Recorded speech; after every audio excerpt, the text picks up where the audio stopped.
Good evening, and welcome to the first of what I hope to be a series of graceful moments with yours truly, Dr. LaQuoia. I'm joining you tonight from my kitchen, and if this is your very first time sharing space with me, welcome. At the end of this graceful moment, I want to share a special opportunity to invest in your personal growth and development. I've spent the last 3 years doing my work, so I will be ready and equipped to help you do the same. So, not out of spite or malice do I begin this journey, but out of love for all humanity and especially those who profess to lead others. Today, I begin to unpeel the layers, sharing the intimate details of my experience leading in a hostile and toxic pharmacy department in an award winning health system.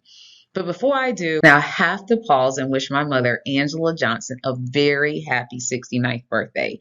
We've been celebrating all weekend, I think, but it's truly an honor to have her with us alive and well and blessed.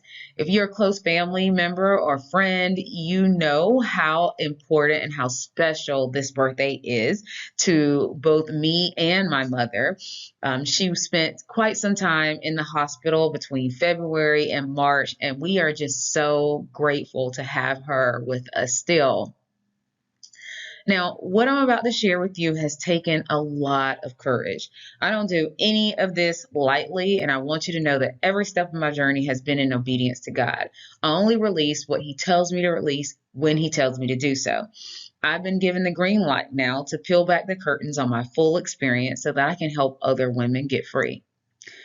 Now, while I want to believe the system is changing, I know that it is not moving quick enough. Not at all. There are women who look like me and my mother who are strong, resilient, and intelligent, but they're walking amongst us broken and on the brink of a breakdown. And sis, what I want you to know today is that God wants you to be free. And if that's you, super successful on the outside, but feeling broken, exhausted, and empty on the inside, I may be able to shed some light tonight on why. You may be stuck in a corporate cycle of abuse just like I was. So, what is the corporate cycle of abuse? I'm glad you asked because that's what we're about to get into in just a second. This is my story, and it might be yours too.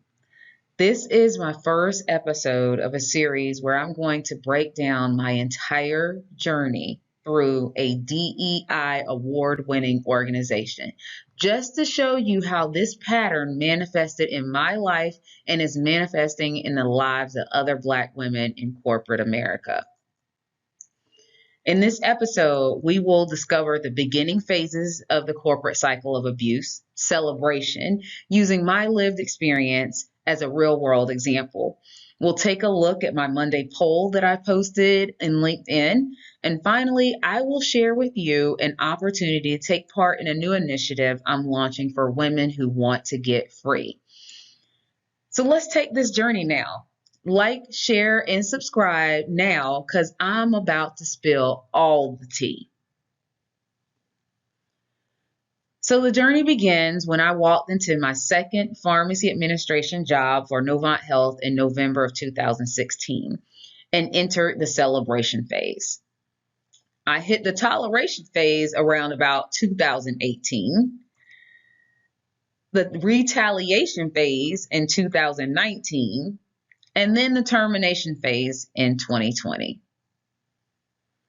September 11th of 2020 is when I chose peace over a paycheck. And throughout the rest of the weeks, I am going to break down for you exactly how each one of these phases played out. But I'm going to primarily focus this presentation around the celebration phase. So as a reminder, let's take a look at my Monday polling question that was posted on April 24th on LinkedIn. At the time of this recording, only 22 people have participated in the poll. So let's see if we can get that number to increase next week. If you aren't following me on LinkedIn, go ahead, pause this now so you're able to participate in the next Monday poll. So this poll reads for you to answer as follows. Your leadership team is launching a strategic plan. A new leader points out a missing element in the plan via a reply all email. What do you do? So the first answer, A, says to reprimand the new leader. B, schedule a one-on-one to listen and hear more. C is reply all with a thank you note. And then D is make them own the element. I posted this real world example because I want to be able to break down where my journey began. This is a real world example of my lived experience. So in January of 2017, my senior leadership team rolled out their strategic plan with an intentional one-on-one discussion with each leader. Now, mind you, if we go back and you remember the slide I just posted before, I started in my role in November of 2016. So in January of 2017 is when my senior leadership rolled out their new strategic plan. This intentional one-on-one discussion included me sitting in a room with about five leaders, which also included corporate ed, and they went through about 30 plus slides. At the end of the slide presentation, I'm asked to provide feedback and specifically address what's missing. This was my response in a reply all email to my senior leadership. Happy Friday to you all. I was remiss in sending you all a thank you for taking the time out of your busy schedule this week to speak with all leaders individually on the strategic plan for the department. I've been very impressed with the onboarding process and commitment the entire organization invests in new leaders, and the senior pharmacy team has not let me down. On another note, though, upon reflecting on what was presented versus what did we miss, I think we are missing our technician staff. I don't remember, nor did I see any mention of expanding the roles of technician staff, etc. And this may be in the details of how we get to where we are going. However, from the technician perspective, the strategic plan as it exists only mentions pharmacists, students, and residents. A key component of making time for pharmacists to do more clinical activities will rest on having strong, competent technician staff. We have some amazing techs at FMC with a 4-year degree from Wake Forest and UNC, etc., with great potential. So maybe we might think of adding a bullet in one of the columns that speaks to development of or expanding the roles of pharmacy technicians. At FMC, we are currently reviewing our check model, which requires an associate's degree. How do we motivate our existing staff to advance within the pharmacy department as opposed to seeking other professional careers such as medical coding, nursing, and radiology? My thoughts. Have a wonderful weekend and stay safe in the winter wonderland. So in response to my feedback, this is what I received from two of the leaders, the senior VP and the assistant VP of pharmacy.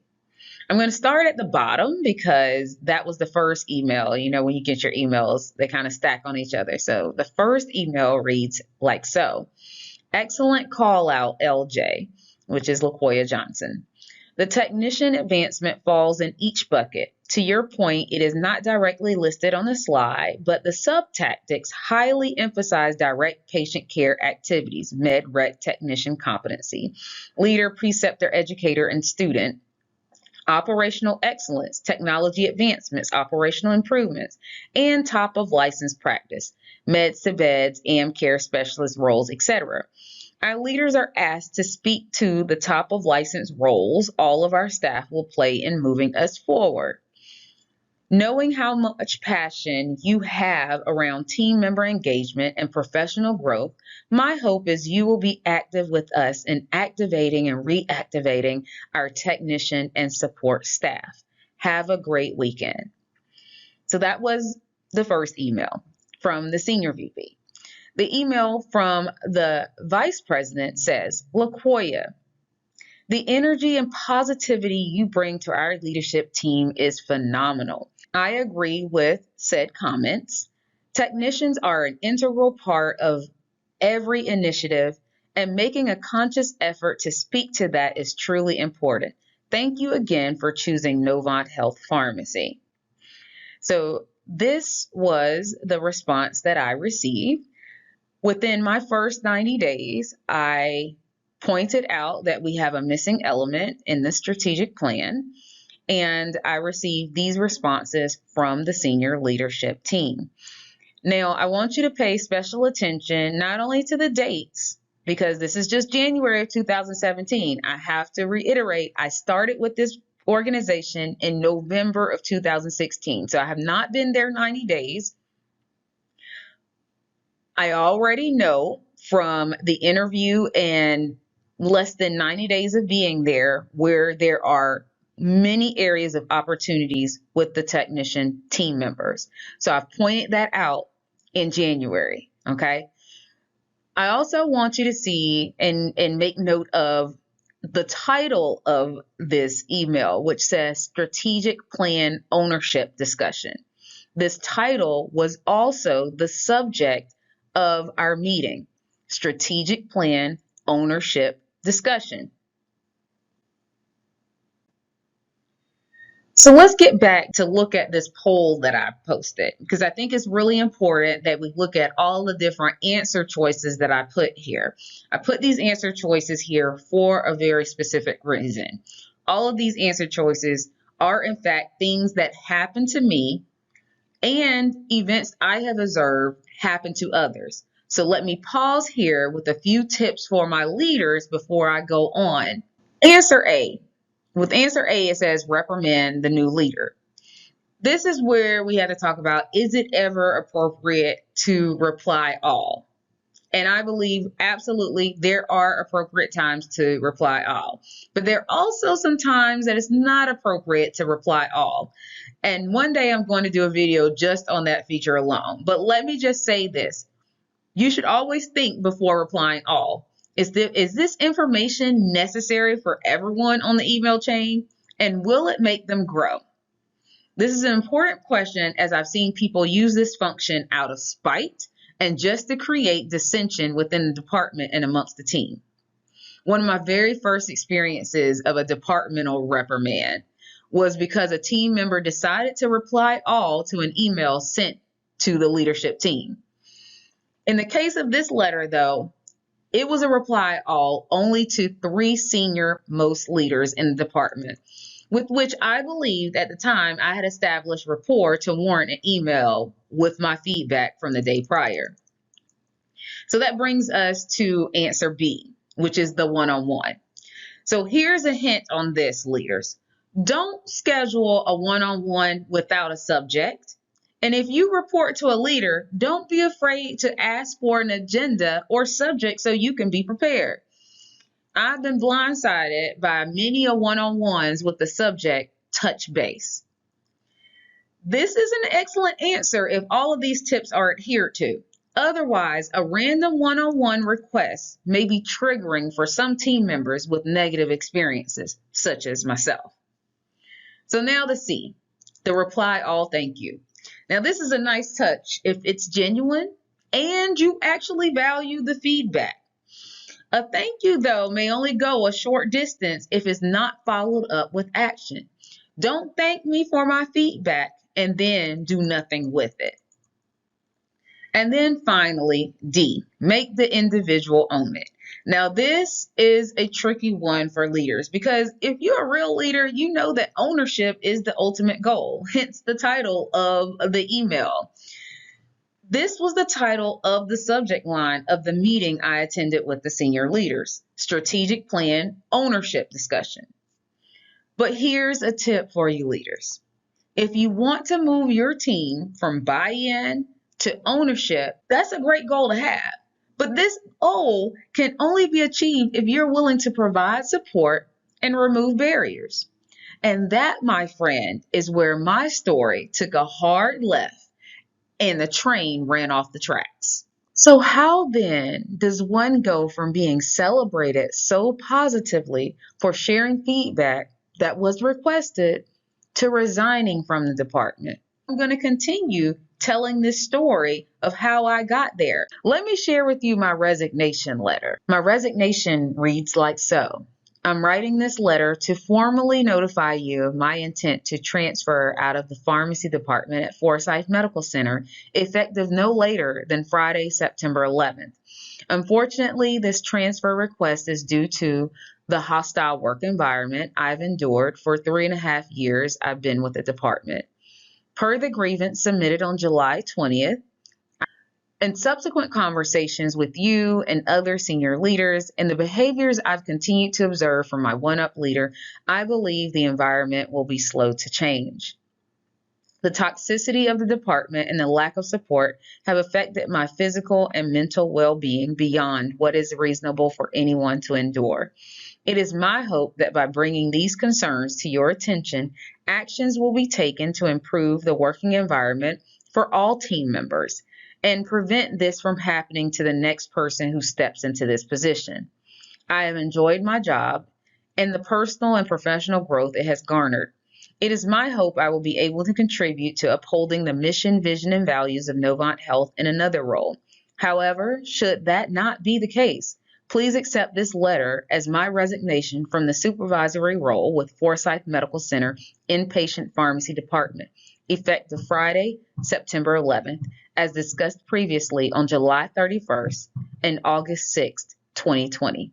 Respectfully, LaQuoia Johnson. Until next time, I hope you've enjoyed your graceful moment with Dr. LaQuoia. Please like, share, and subscribe so that you don't miss the next episode where I continue to pull back the curtains of my entire experience.